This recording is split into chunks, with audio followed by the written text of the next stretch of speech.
Yo, Lockbox, we back in here with another video. I'm your host, Lock. Like I say, let's lock in.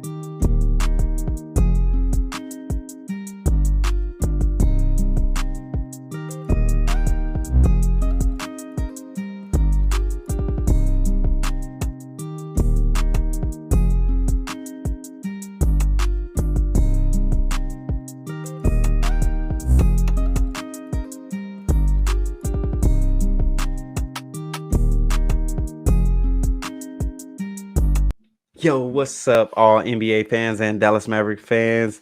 We got a good one today because we are official as a whistle. The Dallas Mavericks are on a 6-game win streak, and we're starting to get the eye of the media.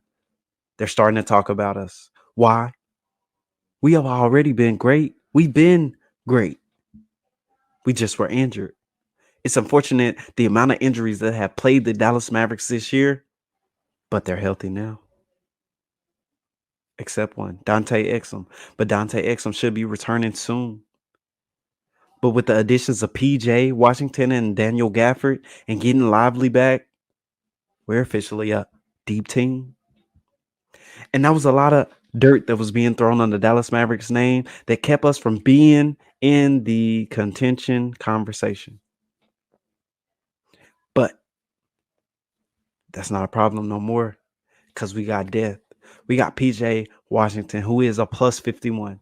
He might not score that many points, but he's definitely subtracting some on the defensive side. Then we got Dereck Lively back. Ooh, he looks hungry. Is it because he's coming off the bench? He's trying to compete for that starting spot. Think about it. Then we got daneilgafford, a big body that we can just throw out there and do a little bit of everything good. He needs to work on his short roll. But let's get into the video. We'll be reacting to the All NBA podcast, talking about the Dallas Mavericks. Let's hop into it. Dallas, this was another chance. I've seen them multiple times since they got Gafford, they got PJ Washington, but now you got Lively out there as well. The depth, the athleticism of this team now, they're starting to look kind of scary, Adam. Y'all heard it from the horse's mouth. We're looking scary. Yeah, we're like Debo off of Friday. We're the barnyard bully. Watch out, because the Dallas Mavs are coming through. Come on, baby. Let's go. Drop a 7 in the comments, man. We calling it. Starting to look scary because of these two just forces offensively that when they play together and they play in sync the way that they have been, so difficult trip by trip to figure out how you're supposed to stop Kyrie Irving and Luka Doncic. And now you've got all kinds of options around them. They've got shooting. They've got athletes running at the rim. They've got better rim.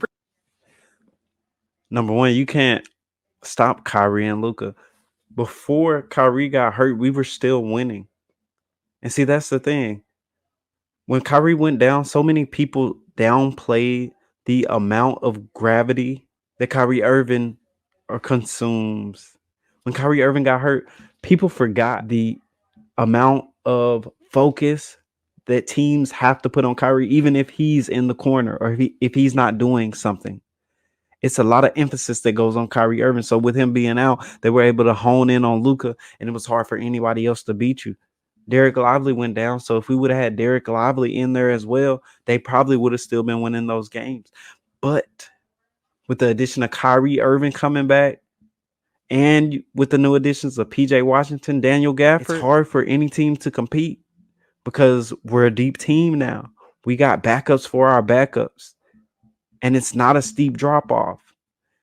And with PJ Washington, he can play pretty much the whole game. Protection on the other end. They've got lob targets, multiple lob targets, off pick and roll for both of these guards. Just impressed with what Dallas is doing. I know San Antonio isn't very good. It's a bottom feeder. I get it. It's not about that, man. It's about looking at Dallas and what they have added and what they look like when Kyrie is this. Those lob threats are no joke. Dereck Lively will dunk on you. daneilgafford will dunk on you. DJJ will dunk on you. Josh Green will dunk on you.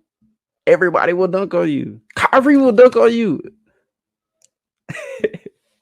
Y'all know I had to put Kyrie in there. He slammed that last dunk. Locked in. Yep. How good they look. And they look scary. And they look like a team that nobody in the Western Conference should even think about wanting to play in a 7-game series. I mean that. Is it largely, I'm guessing it's nobody wants to see the Dallas Mavericks in a 7-game series. I bet y'all that now. Nobody. And the fact that we rising up the stakes so much and all these teams that were barely ahead of us are slowly coming back down. I had to tell one of my coworkers, don't be so high and mighty sitting up there in that hot seat, because we're going to keep it warm for you when you come back down. His team is already under our team.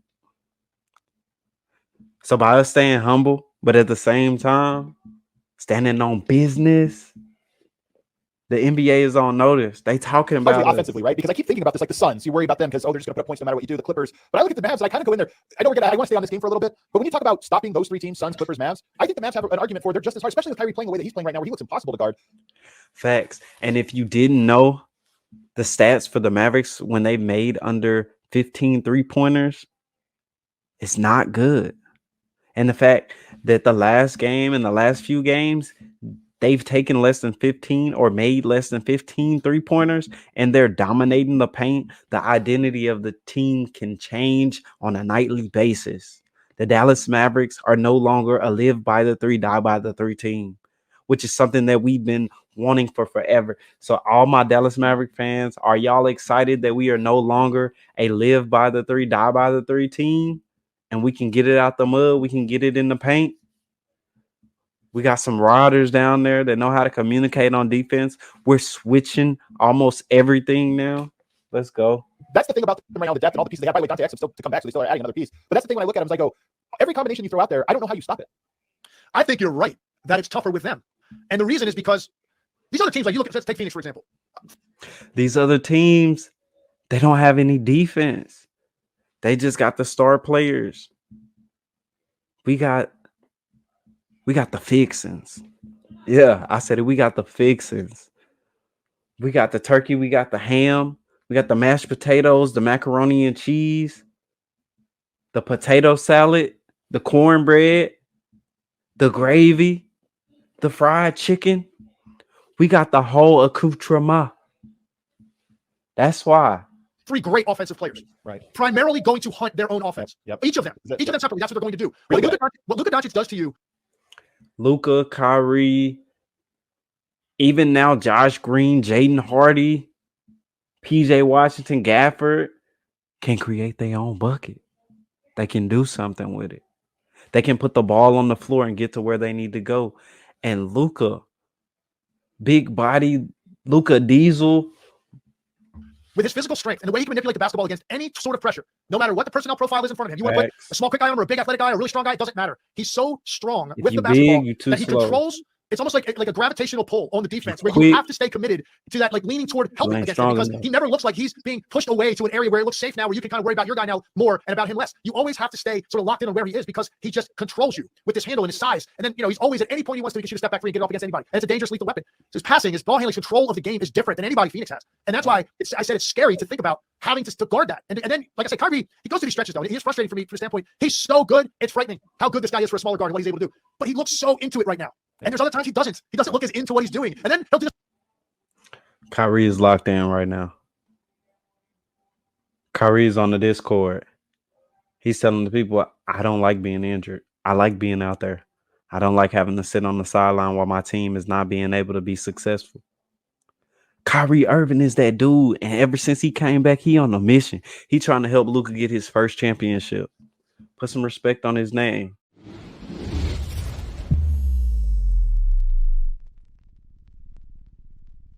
And a lot of y'all were calling for Kyrie to be traded. And what y'all got to say now? What y'all got to say now? Who wanted to trade Kyrie for Jimmy Buckets? I like Jimmy Buckets, but he ain't no Kyrie. Let's get back disappear for a little while with either injury or whatever. And you're just like, my goodness, if he harnesses, Adam, what he's doing right now since he came back from this injury, if he could just stay in that mode the rest of the season, Dallas can make an argument that they can win the Western Conference. There, you heard it. We putting the NBA on notice. The Dallas Mavericks 6-game win streak. We ain't playing with nobody.